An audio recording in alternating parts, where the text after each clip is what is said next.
but we as a continent have now defined ourselves.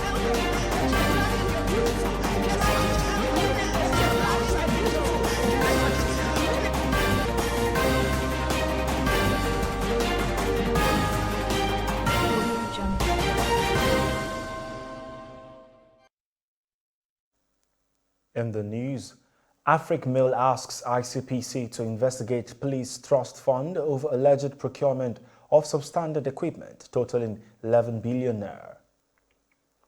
Sudan military dissolves civilian government, declares state of emergency. Millions risk facing serious starvation if urgent action is not taken, UN warns. Data shortly.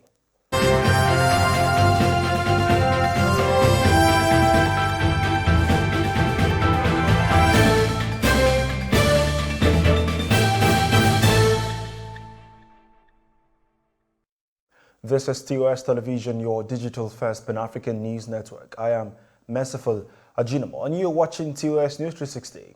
We begin with Nigeria, where the African Center for Media and Information Literacy has called for a thorough investigation into the alleged procurement of substandard equipment, totaling 11 billion naira by the management of the Nigeria Police Trust Fund.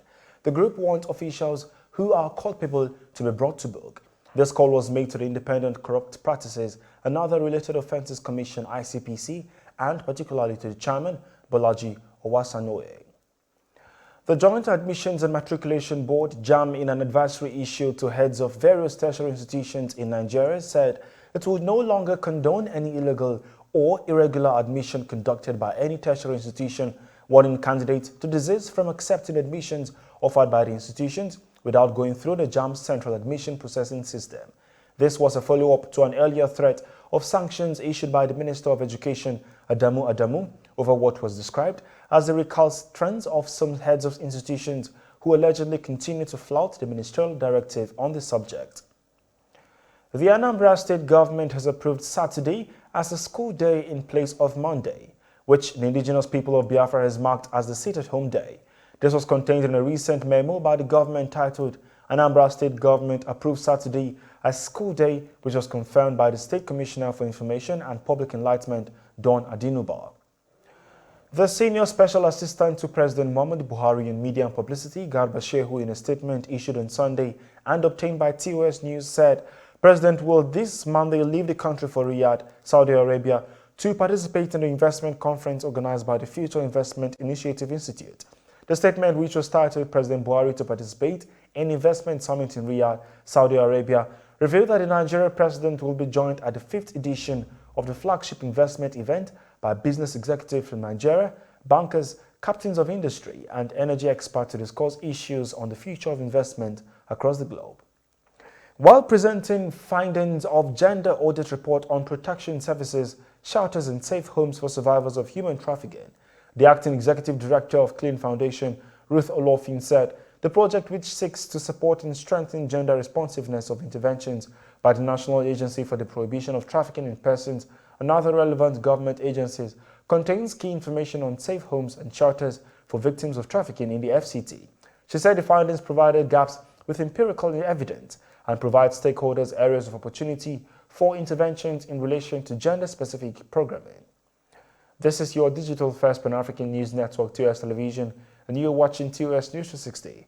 Africa Global Business and Sports Stories on return. Stay with us.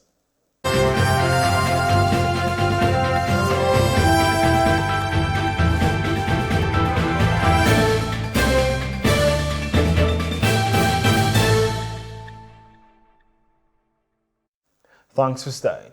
And now to the African scene. General Abdel Fattah al-Burhan on Monday announced a state of emergency, dissolved Transitional Sovereign Council and the government in Sudan. Abdel Fattah said the military needed to protect the country's safety and security, as stated in the Constitutional Declaration. Meanwhile, the East African body Intergovernmental Authority on Development condemned the coup in Sudan, saying it was a setback to the country's transition to civilian rule. The military and civilian leaders have been at odds since longtime ruler Omar al-Bashir was overthrown 2 years ago.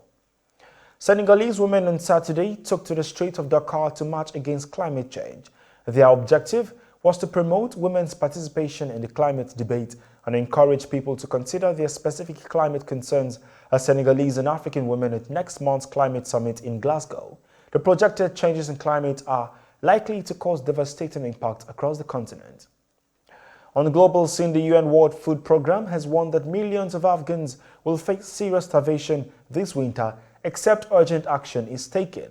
It added that more than half the population of about 22.8 million people are likely to face acute food insecurity, while 3.2 million children under 5 could suffer acute malnutrition. Afghanistan fell to the Taliban in August after the US pulled out the last of its remaining troops and the militant swept across the country, retaking ground. A Munich court has sentenced a German woman who joined ISIL to 10 years in prison after she was found guilty of allowing a 5-year-old Yazidi girl that she and her husband had enslaved to die of thirst in the sun.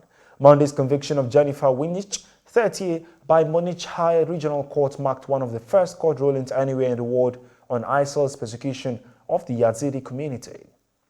Talking business, President Muhammadu Buhari has officially launched the Nigerian Central Bank digital currency known as the e-Naira on Monday at the State House in Abuja.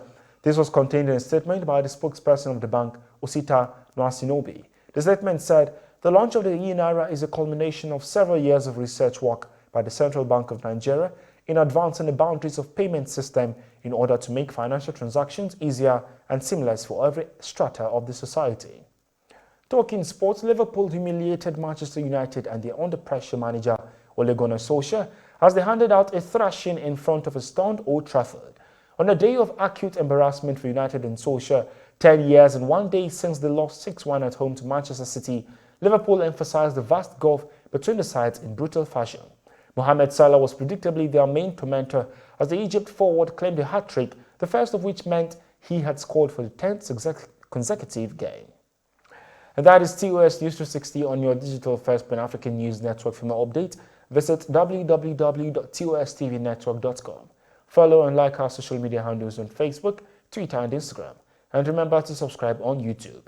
Do stay with us and enjoy my programs on the network. I am Merciful Ajinamo. Many thanks for watching. But